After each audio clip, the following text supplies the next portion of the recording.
بسم الله والصلاة والسلام على أشرف خلق الله سيدنا محمد وعلى آله وصحبه ومن والاه. النهاردة هنعمل مع بعض متابعيني الكرام الصنف الحلو الجميل القمر ده. صنف اقتصادي مشبع مغذي. بنقول طبعا هنا هو يعتبر قيمته الغذائية ينقصها البروتين الحيواني. ولكن بنقول ان احنا في الظروف اللي احنا بنمر بيها دلوقتي بنحاول نوائم او نتكيف مع الظروف اللي بنمر بيها في الوقت الحالي. من امكانيات بيتك البسيطه بكوبايتين من المكرونه على حسب عدد افراد اسرتك اقل من ربع كيلو، وبصلايه كبيره، واي قرنين فلفل عندك في البيت هتقدري تعملي الصنف الجميل القمر الحلو ده. بصي الجمال والالوان والطعامه والحلاوه اللي فيه. يعني لو ركزتي هتلاقي هنا ما شاء الله في اللون الاصفر والابيض والاحمر والاخضر، ما شاء الله في كل الالوان. قيمه غذائيه عاليه. في مجموعه من الفيتامينات والاملاح المعدنيه متوفره في التوابل ومجموعه الخضار اللي احنا حطيناها على المكرونه، والكربوهيدرات او النشويات المتوفره في المكرونه. غالبيه الشعب المصري بيحب ياكل المكرونات بشكل عام بكل اشكالها واصنافها وطرق طهيها المختلفه. ولكن هنا هنعملها مكرونه بصوص، يعني زي ما انت شايفه كده هتلاقي فيها صوص وانت بتاكليها زي ما انت شايفه. هوريلك او زي كده هتلاقي فيه صوص للمكرونه. خليني اوريك اكتر اهو زي ما انت شايفه كده ما شاء الله الصوص الجميل الحلو ده. طبعا ده لما تتابعي الفيديو للنهايه هتعرفي الطريقه او خطوات العمل، والمكونات بتاعتنا هتبقى عباره عن ايه. بسيطه جدا غير مكلفه. مش هتاخد منك وقت ولا جهد، وهتوفر عليكي انت كامرأة عاملة خارج المنزل وقتك ضيق. تابعي خطوات الفيديو بأبسط الإمكانيات جوه بيتك. هتعملي صنف النهاردة هيوفر بالنسبة لك أو هيعدي بالنسبة لك غدا يوم، ويبقى عدى من أيام الأسبوع ومش هيكلفك حاجة. عندك إمكانية ومتوفر عندك بيض، ممكن تسلقي جنبها بيض للأولاد.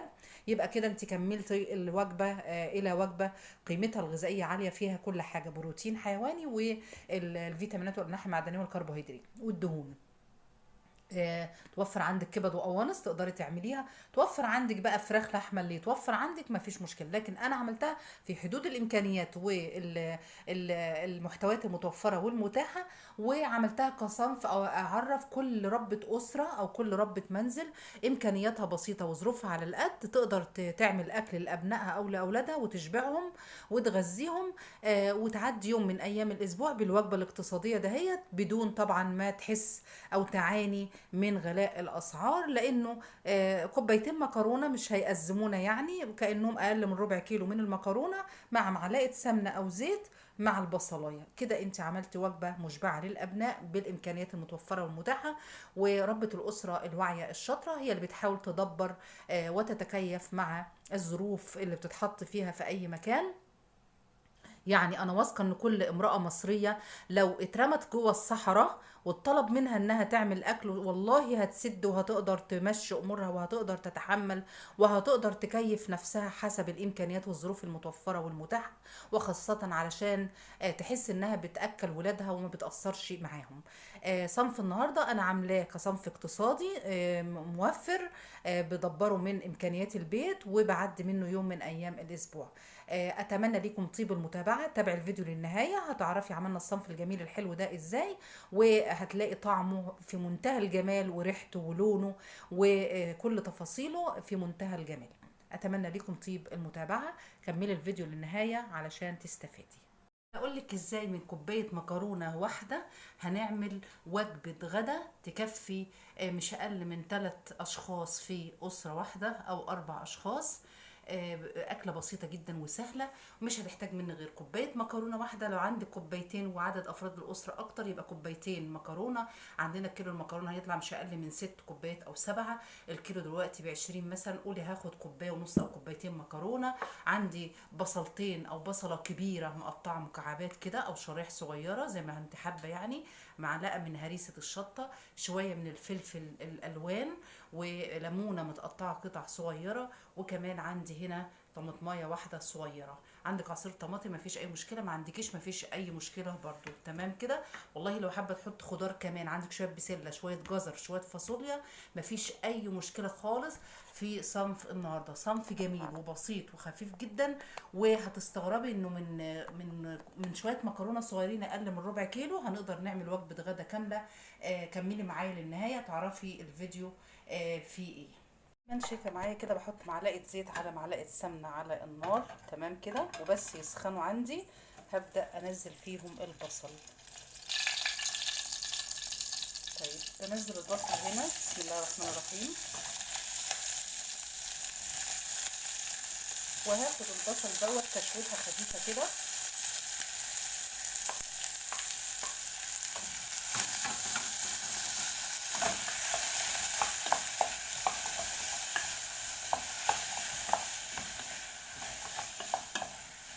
تمام، بس هتبل البصل الخفيف. احنا ممكن بعد ما دبلنا البصله شويه زي ما انت شايفه كده، هبدا هنا ايه انزل عليها التوابل بتاعتي. انا احط شويه من الكمون، شويه صغيرين من الكمون. احط شويه من الشطه الحاميه، شطه بودر حاميه. بحط كمان شويه من الثوم البودر، احنا عاملينه مع بعض في القناه في منتهى الجمال. هقلب الكلام ده كله مع بعضه، بيديكي ريحه حلوه قوي قوي مع البصل وهو بيتحمر يعني، او بيدبل او بيتشوح. دي وجبه اقتصاديه بقى، ولا تحتاج لا فراخ ولا لحمه ولا سمك ولا بيض ولا اي حاجه خالص. اعمليها، هي وجبه فيها مجموعه فيتامينات واملاح معدنيه ونشويات اللي هي في المكرونه، يعني بتسد جوع الاولاد وبتقضي غرض وبتفوت لك يوم او هتعدي لك يوم من ايام الاسبوع يعني. تمام، وجبه غدا وكده. شكلها وريحتها بقت تحفه زي ما انت شايفه بالجمال الحلو، الشكل الجميل القمر ده. تمام. طيب بعد كده اهوت هروح منزله عندي باقي الخضار، معلقه الهريسه الشطه، ليمونه اللي احنا قلنا عليها متقطعه، ليمونه خضراء متقطعه، وده طماطمايه واحده صغيره، و حاجه بسيطه من الفلفل الالوان كانت عندي يعني. خلاص الكلام ده كله هقلبه مع بعضه.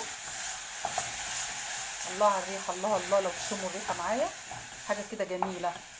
شوفوا، اللي بيرضى بعيشته وقليله ربنا بيرضيه وبيرضى عنه وبيطعمه وبيديله من حيث لا يدري ولا يحتسب.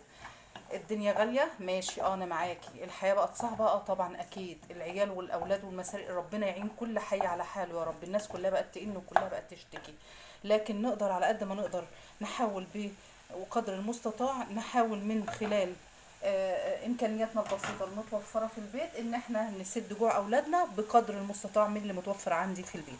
بحاول اقرب لك الكاميرا اوريكي الجمال اللي احنا بنعمله ده بالشكل اللي انت شايفاه دوت. بعد كده انا هجيب المكرونه بتاعتي.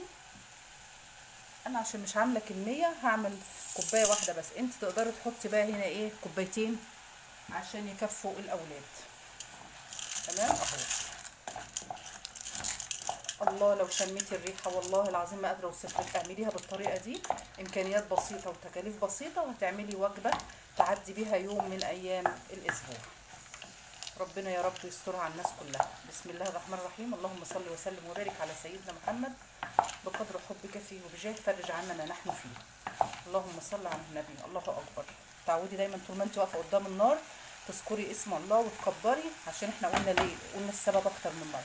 طيب بعد كده هنزل ميه مغليه عندي. بسم الله الرحمن الرحيم. الشكل اللي انت شايفاه ده كده. حط ميه بقى زي ما انت عايزه، يعني تغطي المكرونه بشويه اكتر ما فيش مشكله. كل ده يبقى صوص في قلبها في الاخر يعني. خلاص كده اهوت. مش ما انتش عايزه تحطي الشطه الفلفله الحاميه والشطه البودر عشان الاولاد، ما فيش اي مشكله خالص، ما تحطيش. هنا بقى اجيب شويه ملح صغيرين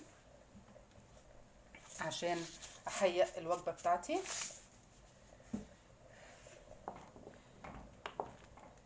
هسيبها لما تبدا تتشرب شويه، وبعد كده هبدا اهدي عليها النار عشان تستوي براحتها. تمام. هنسيبها الاول النار عاليه وبعد كده نهدي عليها النار.